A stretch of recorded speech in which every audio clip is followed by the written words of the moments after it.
Na kombo na nkolo Yawe liloba biso tokozwaka ntongo ya lelo oyo ezali na mokanda ya Jonas na chapitre ya premier chapitre du premier au 16e verset.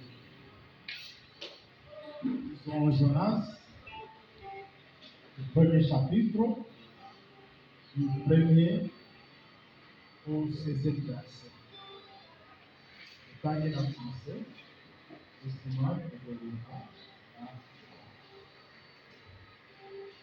la parole de l'Éternel fut adressée à Jonas.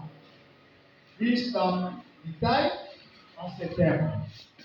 Lève-toi, va à Ninive, à la grande ville, et prophétise contre elle, car leur iniquité est arrivée jusqu'à moi.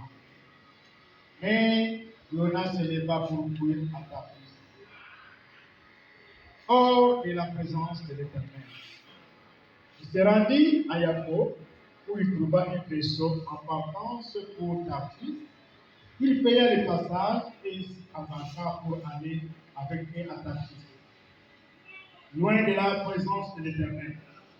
Or, l'Éternel suscita un vent violent sur la mer et une grande tempête s'y éleva. Le vaisseau pensa se briser. Le matelot prit repère et chacun invoquait son Dieu. Ils jetèrent à la mer les objets qui se trouvaient sur le vaisseau afin de l'alléger. Pour Jonas, il était descendu au fond du navire, s'était couché et profondément endormi. Le commandant de l'équipage s'approcha de lui et lui dit: que fais-tu là, dormeur? Debout, invoque ton Dieu. Peut-être celui-là se gérera-t-il en notre faveur, de sorte que nous ne périrons pas. Cependant, les matelots disaient l'un à l'autre: voyons, tirons au sort, afin de connaître celui qui nous attire ce malheur. Ils tirèrent au sort, et le sort désigna Jonas. Il lui dit: apprends donc, puis c'est toi qui nous attire ce malheur. Quelle est ta profession et d'où tu viens?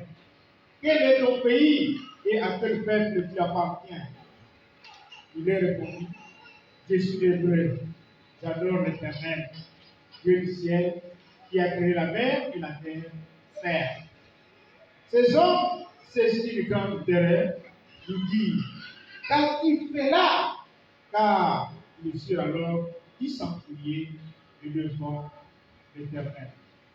Jonas et l'air ayant pris, ils ajoutèrent: que devons-nous faire de toi pour que la mer se calme autour de nous? Car la mer devient de plus en plus furieuse. Il leur répondit: prenez-moi et jetez-moi à la mer. Vous la verrez sans plaisir. Car je reconnais que c'est mon fait que vous essuyez cette violente tempête. Ces hommes firent force et rames pour regagner la côte. Mais ils ne firent dans la mer orageuse continuer à les assaillir. Ils invoquèrent donc l'Éternel en disant: de grâce, ô Éternel, de nous faire contenir à cause de cet homme. Et ne fais pas retomber sur nous le sang de nos enfants, car c'est toi-même qui as fait ce qui a fait.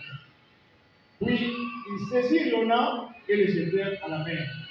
Aussitôt la fureur de la mer se calma, et ces hommes conçurent une vénération profonde pour l'Éternel. Ils lui offrirent des sacrifices et furent levés en son honneur.